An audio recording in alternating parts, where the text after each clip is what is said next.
All right, today I want to do a video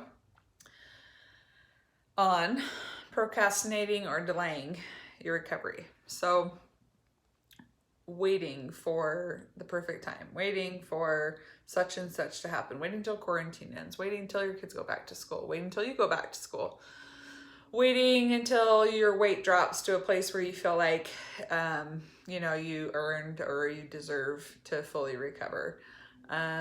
Waiting until a spouse comes and gives you an ultimatum that they're done. And if you don't figure this out, you're gonna, they're gonna leave. Waiting for, I don't know, a daughter that you have who's becoming insecure about their body because they've watched kind of how you've lived your life and what an eating disorder looks like, to a teenager watching perhaps their mom live with an eating disorder. All of these things are like things we're waiting for. The interesting thing, and some of these things sound really tragic, right? But the interesting thing is, even those things, when we wait for things like that to happen before we feel like we can recover, guess what happens? We still don't decide to recover. We still don't fully commit to recovery because somehow we talk ourselves out of it, or somehow, it still isn't the right time, or somehow the fear is too big and you still can't do it. So, and I've said this many times before in videos, but just as a reminder, the people who decide, I should say first, the people who recognize that they're happy or content with their lifestyle anymore, living with an eating disorder is no longer serving them. And they decide that they're not going to wait for anything. Perhaps maybe it's not that they're at rock bottom. Maybe their family isn't on them. Maybe things are going somewhat okay, but they know deep down inside that things aren't right for them and they are tired of living, being a slave to an eating disorder. Those are the people, when they decide that they're done, fully commit and dive in. When they realize, you know what, I deserve more than this. I'm kind of over living this way. I can imagine a future, and maybe they can't initially, but they want to be able to imagine a future without the eating disorder, and they're willing to risk walking into that unknown and that uncertainty to be able to discover that. It's worth the risk of going for it and possibly failing, but knowing that there's a great chance that they could actually fully recover. Those are the people who I see truly trust in the process of recovery and truly dive in. And so when I work with clients who are stagnant or who stay stuck for months and months and months, I don't doubt that they want recovery. Why are they paying me to coach them, right? Like, obviously, I know that they want it, but I think they have this illusion in their mind that there's something that's gonna, like, I'm gonna say something that's gonna click for them, or their therapist is gonna say something that clicks, or like I said, they're waiting for some ultimatum or some tragic thing to happen, or the universe sending them a sign that now it's okay to be able to recover, or now it's okay to actually face my biggest fears and challenge these foods, or now it's okay to allow myself to gain a little bit of weight if that's what needs to be done in recovery, or now I can accept my body for whatever size it's going to be. It's never going to be a future thing. My point is, what are you waiting for? What are you waiting for? When you recognize, and like I've talked about before, if you could just have like a tiny little glimmer of what it feels like to be recovered and to not have the eating disorder continuously, constantly haunt you, you would get your butt in gear so fast.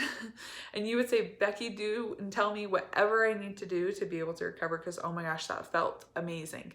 But because you haven't been able to experience that, typically you don't experience that until you've been pretty consistent in your recovery, given it 100% for a good amount of time. You don't experience that. And so it does take a huge leap of faith. However, I can't think of someone that you could trust more than someone who has actually walked in your shoes.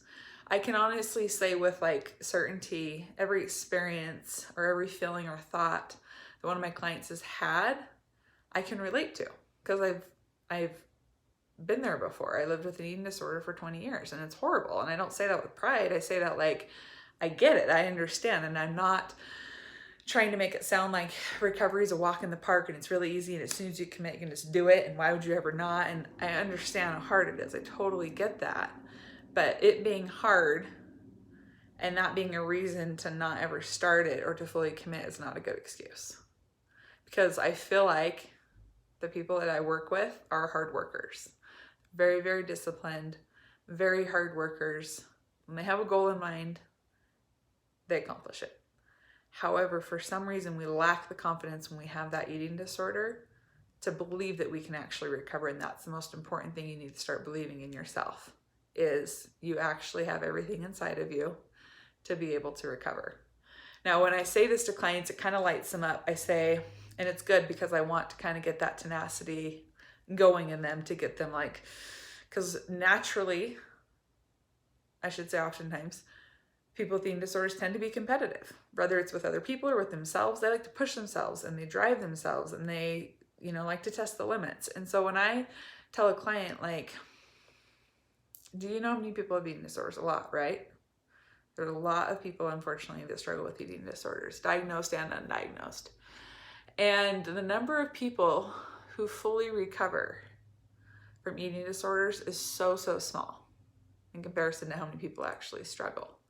And the most cool thing about hearing that is the fact that you can be one of those people who fully recover. You have all the tools, you have everything that you need to be able to fully recover and be that small minority. And that kind of lights them up, because it's like we always hold ourselves thinking we're so special and unique because we have this eating disorder. I shouldn't say always. A lot of times we kind of get into that mindset of like, that's who I am and this sets me apart.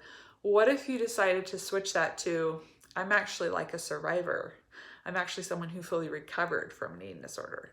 That's unique. You don't see that every day. And so if you can kind of change your mindset into thinking like, wow, that's something that would be really, really hard. I can see that as like this mission that I'm going to take on and really push myself and really challenge the beliefs that I have that have kept me stuck, and do a lot of inner work while also challenging, basic eating disorder stuff, not exercising, challenging for foods, accepting the weight gain, all of those things.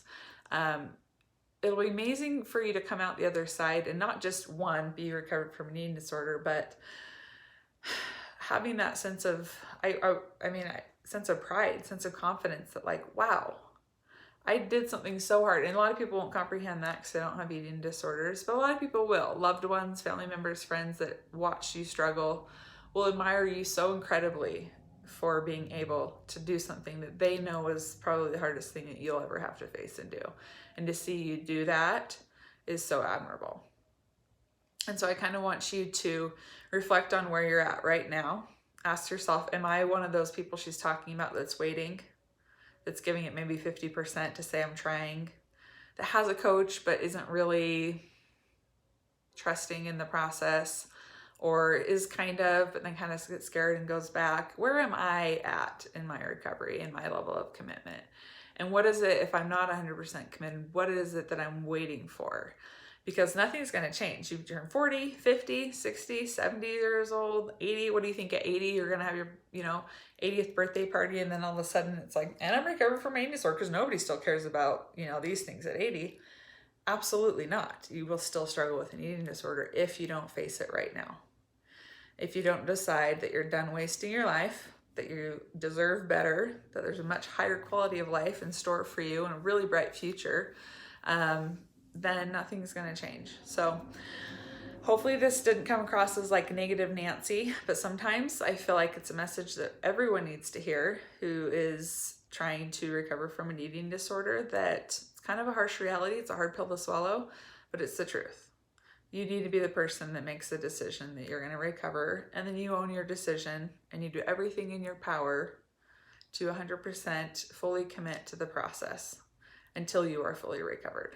So I hope that this message resonates with some of you that needed to hear today, and I'll catch you at my next video.